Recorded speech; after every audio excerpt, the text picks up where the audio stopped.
Istri ketiganya ini akhirnya mengetahui kebenaran yang selama ini dia curigai. Ternyata Charudin justru berselingkuh di Jakarta, dan itulah alasan mengapa uangnya selalu habis. Halo Sobat Pena, apa kabar hari ini? Assalamualaikum warahmatullahi wabarakatuh. Hari ini kita akan kembali membahas kejadian-kejadian mengerikan, kisah nyata yang terjadi di muka bumi ini. Kisah kali ini terjadi di Indramayu pada tahun 2019, mengisahkan tentang seorang ibu yang tidak sengaja menghabisi nyawa anak laki-lakinya sendiri karena kekonyolan yang dia lakukan akibat percaya kepada dukun. Kekonyolan tersebut bermula ketika sang ibu muak karena anaknya ini sudah 3 kali menikah, bahkan berani melakukan hubungan terlarang dengan seorang pria di Jakarta. Sehingga dia berinisiatif untuk pergi ke dukun demi bisa mengobati anaknya ini yang dia pikir sudah dirasuki oleh iblis. Dan gilanya, kejadian ini justru merenggut nyawa sang anak. Bagaimana kisah selengkapnya tentang kasus yang satu ini? Langsung saja kita bahas di Kata Pena.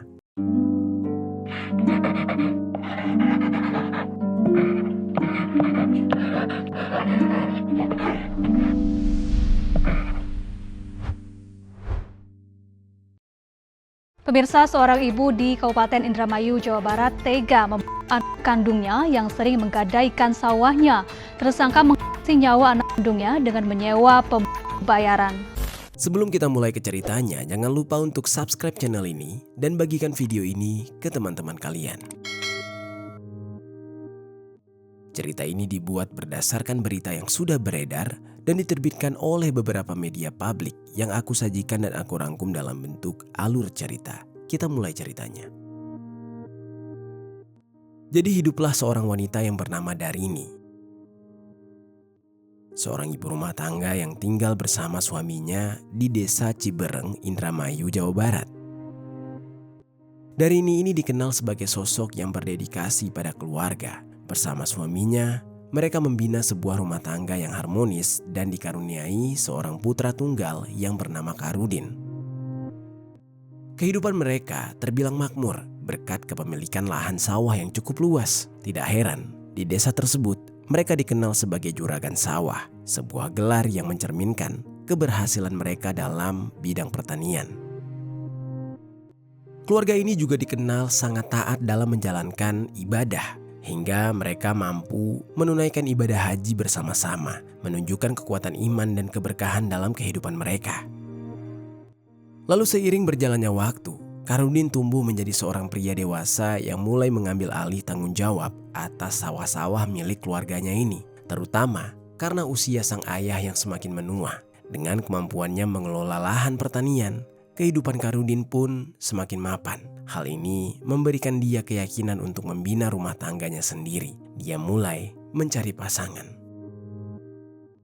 Setelah mendapatkan pasangan, dia pun memutuskan untuk menikah dan membangun rumah tangga bersama sang istri di desa yang sama dengan tempat tinggal keluarganya. Namun ternyata di saat itu, kehidupan Charudin tidak berhenti pada satu pernikahan saja. Ternyata tidak lama setelah pernikahan pertamanya, dia malah menikahi kembali seorang wanita tanpa menceraikan dulu istri pertamanya. Meskipun keputusan yang diambil tersebut cukup mengejutkan, di dalam situasi ini, sang istri pertama tampaknya hanya bisa pasrah menerima keputusan suaminya, walaupun rasanya berat dan sakit rasanya diduakan. Pikiran istrinya di saat itu, asalkan suaminya mau bertanggung jawab secara nafkah lahir dan batin, dia tidak akan mempermasalahkan apapun. Namun sobat, bentuk toleransi yang diberikan oleh istrinya tersebut ternyata tidak cukup berhenti sampai di situ. Yang mana beberapa tahun kemudian, Charudin kembali menggemparkan lingkungan sekitarnya dengan tiba-tiba menikahi wanita ketiga. Setelah pernikahan ketiga tersebut dia lakukan, Charudin ini membawa ketiga istrinya ini untuk tinggal bersama dalam satu rumah. Dan lagi-lagi, entah menggunakan cara apa, istri-istri dari Charudin ini menerima kondisi tersebut dan mereka hidup saling berdampingan. Bahkan sobat, kehidupan mereka tampak damai tanpa adanya konflik yang besar di antara mereka semua. Setidaknya di awal perjalanan pernikahan mereka yang tidak biasa ini. Namun sedamai-damainya hidup mereka pasti akan ada cobaannya, yang mana setahun kemudian masalah pun mulai muncul di dalam keluarga Charudin. Masalah tersebut tidak lain adalah masalah keuangan. Di saat itu, dia sering pergi ke Jakarta selama beberapa hari dan setiap kali dia pulang, uangnya selalu habis tanpa penjelasan apapun. Hal ini membuat ketiga istrinya itu mulai merasa cemas dan curiga. Mereka bertanya-tanya kemana sebenarnya uang itu pergi dan apa yang dilakukan oleh Charudin selama di Jakarta. Pada suatu hari, Charudin pun mulai kehabisan uang. Dia bingung harus mencari uang dari mana. Keadaan menjadi lebih rumit ketika Charudin mulai mendesak ibunya yang bernama Darini untuk menjual beberapa petak sawah yang dimiliki oleh keluarganya. Darini, sang ibu, dengan tegas lantas menolak karena dia merasa ada sesuatu yang tidak beres dengan perilaku putranya ini. Dia di saat itu sangat khawatir uang yang diminta oleh Charudin akan hilang tanpa kejelasan, seperti yang sudah sering terjadi setelah kepulangan Charudin dari Jakarta. Di saat itu, istri ketiganya yang paling penasaran dengan apa yang sebenarnya terjadi. Di saat itu, dia merasa situasi ini tidak bisa dibiarkan begitu saja. Lalu dengan tekad untuk mencari tahu kebenaran sebenarnya, dia pun memutuskan untuk menyelidiki sendiri apa yang sebenarnya dilakukan oleh suaminya ini di Jakarta. Kemana perginya uang-uang tersebut yang selalu hilang setelah dia pulang ke kampung. Singkat cerita, setelah istri ketiganya ini menyelidiki dan menguntit Charudin pada saat pergi ke Jakarta, istri ketiganya ini akhirnya mengetahui kebenaran yang selama ini dia curigai. Ternyata Charudin justru berselingkuh di Jakarta, dan itulah alasan mengapa uangnya selalu habis. Istri ketiganya ini merasa sangat hancur dan memutuskan untuk melaporkan hal ini kepada Darini, ibu dari Charudin. Namun pada saat itu, sang ibu belum percaya dengan keterangan dari istri ketiga Charudin ini. Dia di saat itu merasa bingung, bahkan berkata bagaimana mungkin Charudin yang sudah memiliki 3 istri masih juga berselingkuh. Meskipun pada awalnya berusaha untuk bersabar, istri ketiganya ini semakin tersiksa oleh tingkah laku Charudin yang semakin meresahkan. Uang yang selalu habis tanpa jejak menjadi beban pikiran dan ketegangan antara Charudin dan ibunya, yang mana Charudin ini secara terus-menerus memaksa Darini untuk menjual beberapa petak sawah, semakin memperkeruh keadaan. Istri ketiganya tersebut semakin lama semakin penasaran, terutama tentang siapa sebenarnya selingkuhannya di Jakarta yang membuat Charudin ini begitu tergila-gila hingga rela menghabiskan uang tanpa berpikir panjang. Singkat cerita, tibalah beberapa waktu kemudian, akhirnya terbongkar juga, yang mana setelah usaha yang tidak kenal lelah, istri ketiganya ini berhasil mengetahui identitas dari selingkuhan suaminya itu. Kenyataan yang terungkap membuatnya terkejut dan benar-benar tidak percaya. Bagaimana tidak ya sobat, ternyata selingkuhan Charudin kali ini bukanlah seorang perempuan, melainkan seorang laki-laki. Dan fakta ini benar-benar menghancurkan hati dari istri ketiganya. Mungkin Charudin di saat itu sudah merasa bosan dengan perempuan, makanya dia ingin mencicipi laki-laki. Istri ketiganya di saat itu merasa tidak sanggup lagi menyimpan rahasia ini sendirian, dan dia akhirnya memutuskan untuk mengungkapkan rahasia tersebut yang dia ketahui kepada ibunya Charudin yang bernama Darin. Di momen yang tepat, bicaralah sang istri ketiga ini kepada Darini. Dan di saat itu, dia mengatakan tentang perselingkuhan Charudin dengan seorang laki-laki di Jakarta. Mendengar hal tersebut, Darini di saat itu sangat terkejut, tetapi sulit untuk dipercaya, mengingat Charudin anaknya dikenal sebagai sosok yang taat beragama dan dihormati. Bagaimana bisa dia menyukai sesama? Singkat cerita, setelah beberapa waktu Darini diam, tibalah pada suatu hari, Darini yang sudah tidak bisa lagi menyimpan pertanyaan-pertanyaan dalam otaknya, kemudian akhirnya langsung bertanya kepada Charudin. Dan tanpa diduga, Charudin langsung mengakui bahwa dia memang menyukai laki-laki. Pengakuan ini membuat Darini sangat terkejut. Dia tidak menyangka anaknya bisa separah itu. Charudin juga meminta maaf dan memohon pengertian dari sang ibu atas apa yang telah dia pilih. Semenjak mengakui rahasianya, Charudin ini merasa lega karena tidak ada lagi yang perlu disembunyikan. Dia pun jadi semakin sering berkunjung ke Jakarta untuk menemui pacar laki-lakinya, serta berfoya-foya dengan uang hasil penjualan sawah dari sang ibu secara diam-diam. Namun ambisi Charudin ini semakin tidak terkendali. Dia mulai memaksa ibunya untuk memberikannya sebagian sawah sebagai jatah warisan, bahkan sampai mengancam dan akan menghabisi nyawa ibunya jika permintaannya ditolak. Lalu meskipun tertekan, Darini tetap menolak permintaan anaknya tersebut untuk memberikan sawah karena dia tahu Charudin hanya akan menjualnya untuk berfoya-foya dengan pasangan sesama jenisnya yang ada di Jakarta. Darini tidak rela harta bendanya dipakai untuk hal yang tidak bermoral.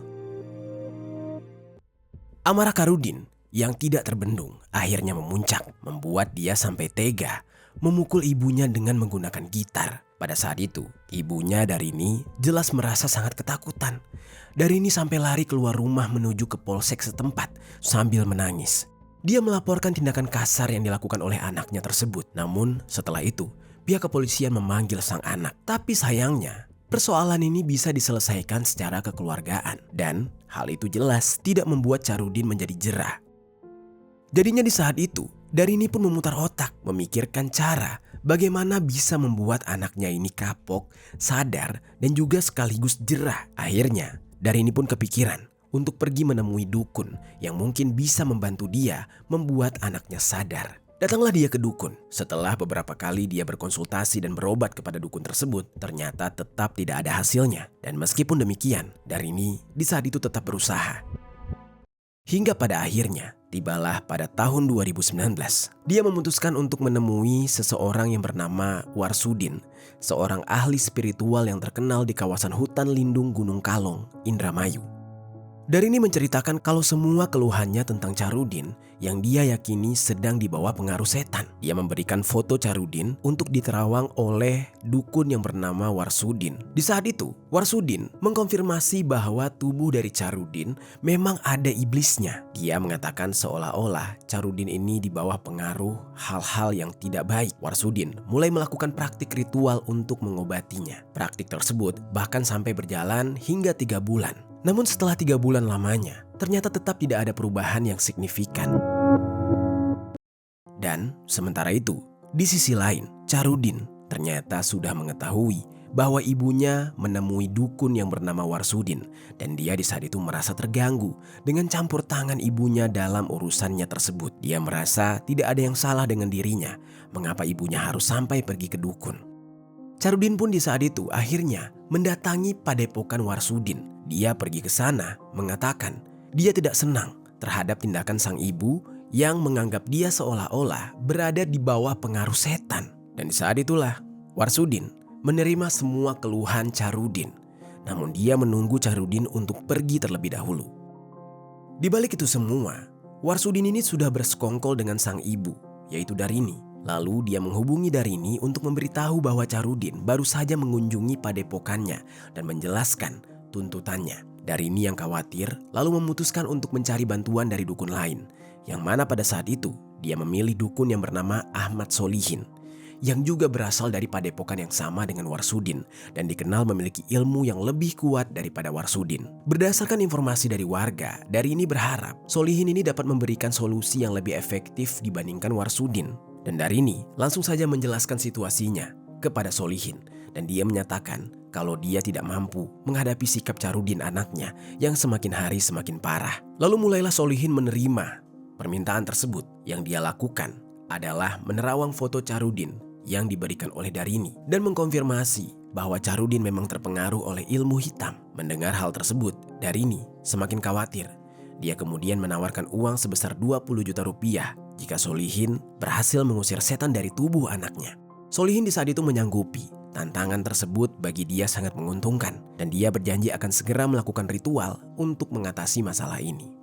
Setelah Darini pulang, Solihin pun langsung menemui Warsudin untuk membicarakan soal permasalahan Charudin. Dari pembicaraan mereka berdua, entah apa yang ada di dalam otak mereka. Namun yang jelas, justru 2 orang dukun yang berasal dari padepokan yang sama ini berencana ingin menghabisi nyawa Charudin secara langsung agar semuanya cepat selesai. Dan mereka di saat itu mulai menyusun rencana, dan tentu hal tersebut tanpa sepengetahuan sang ibu Darini, yang dimana sang ibu hanya ingin anaknya diobati, bukan dihabisi.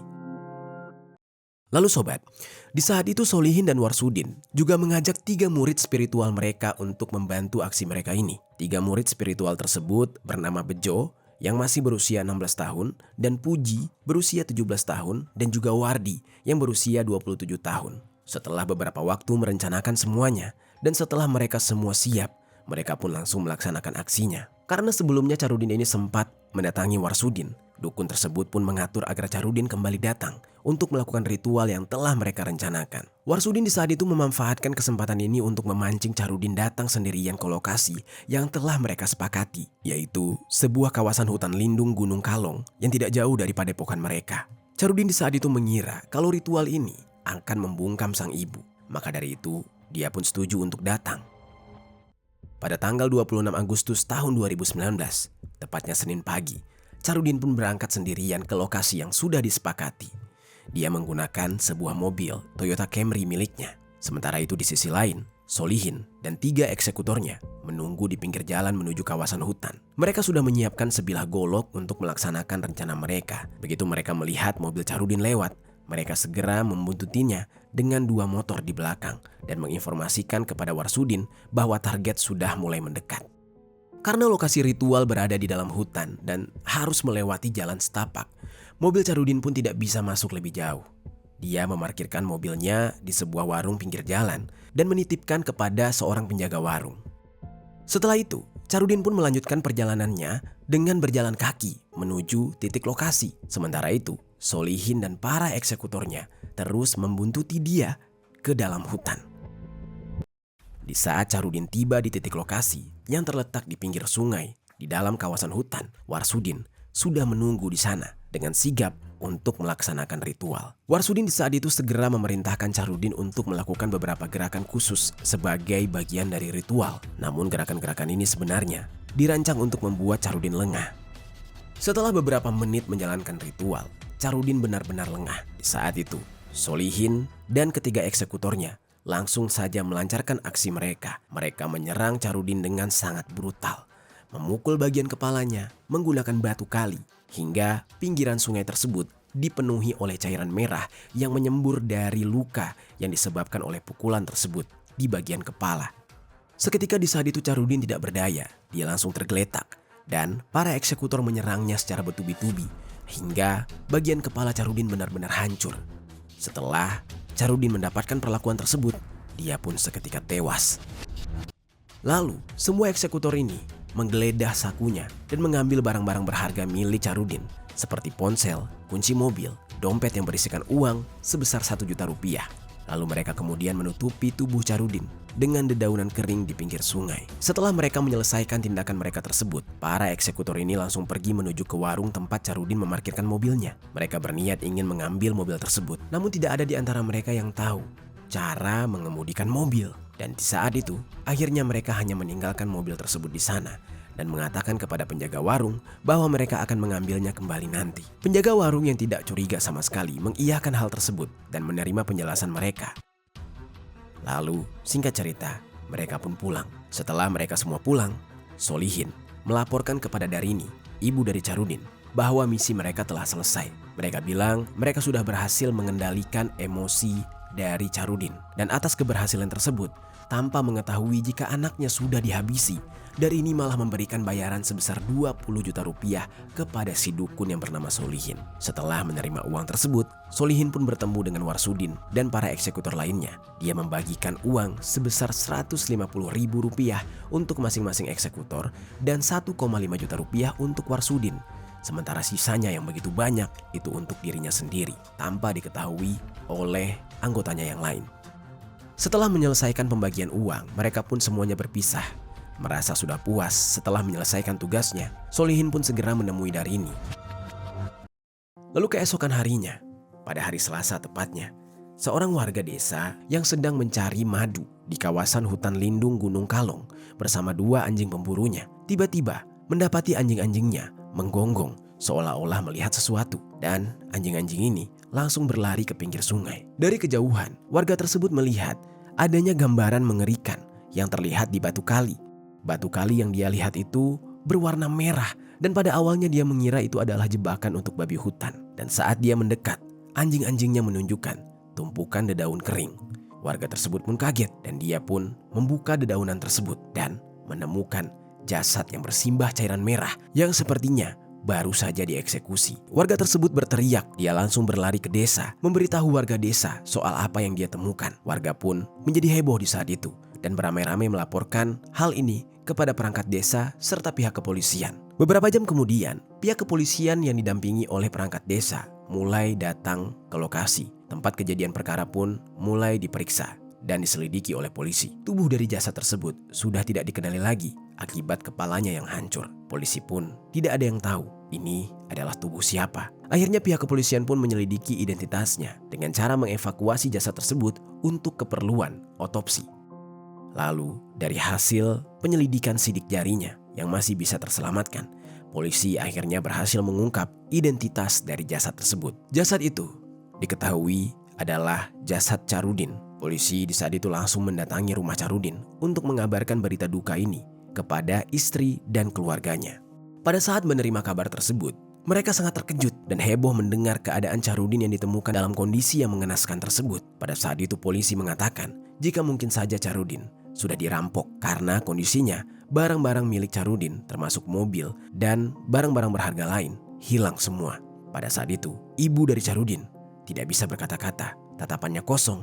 Dia syok bukan main dan merasa bingung. Dia menangis jadi-jadinya, tidak menyangka dengan apa yang baru saja terjadi pada anaknya. Di saat itu sang ibu tidak langsung buka suara dan di sisi lain polisi masih terus melakukan penyelidikan yang mana kemudian polisi pun akhirnya menemukan mobil Charudin yang ternyata terparkir di depan sebuah warung. Pada saat polisi menanyakan soal mobil tersebut kepada tukang warung, penjaga warung itu mengingat bahwa mobil tersebut dititipkan oleh 5 orang laki-laki dengan ciri-ciri umum, 2 remaja dewasa dan 1 lagi sudah tua. Polisi pun langsung menyelidiki lebih lanjut dari keterangan itu, yang mana setelah beberapa waktu melakukan penyelidikan, akhirnya pihak kepolisian mendapatkan fakta bahwa aksi keji ini ternyata melibatkan ibu dari korban, yaitu Darini. Darini pun kemudian diselidiki dan dia mengatakan bahwa dia memang sempat menghubungi beberapa dukun untuk mengobati anaknya. Darini di saat itu menyebutkan nama-nama dukun tersebut dan polisi kemudian langsung memburu dukun-dukun yang disebutkan oleh Darini.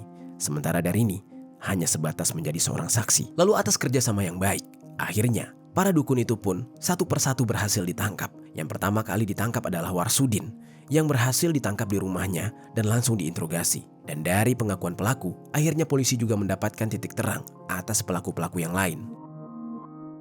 Tidak lama setelah itu, ada salah satu eksekutor yang bernama Wardi juga berhasil ditangkap di rumahnya. Beberapa hari kemudian, Solihin juga berhasil ditangkap. Namun, 2 orang lainnya yang bernama Bejo dan juga Puji masih buron. Selama penyelidikan, Solihin mengakui bahwa semua tindakannya ini dilakukan atas perintah Darini dan mereka dibayar sebanyak 20 juta untuk menghabisi Charudin. Setelah semua ditangkap, Darini akhirnya mengakui perbuatannya. Meskipun pada saat itu Darini mengatakan kalau dia tidak pernah meminta dukun-dukun ini untuk menghabisi anaknya. Dia tidak berniat untuk melakukan hal sekeji itu. Dia hanya meminta kepada para dukun tersebut untuk membuat anaknya ini jadi berubah atau kapok. Dan dia merasa sangat menyesal karena atas kekonyolan ini dengan menghubungi dukun-dukun tersebut sudah menyebabkan anaknya kehilangan nyawa. Dan atas kasus ini, Darini dijatuhi hukuman pidana penjara selama 6 tahun. Sedangkan Warsudin, Wardi, Bejo, serta Puji dijatuhi hukuman 8 tahun. Sementara Solihin, otak dari pelaku dalam kasus ini, menerima hukuman paling berat, yaitu 20 tahun penjara. Itu dia sobat, kisah dari Charudin, seorang anak yang harus berakhir di tangan para dukun akibat perintah konyol dari sang ibu. Apa pelajaran yang bisa kita ambil dari kisah ini?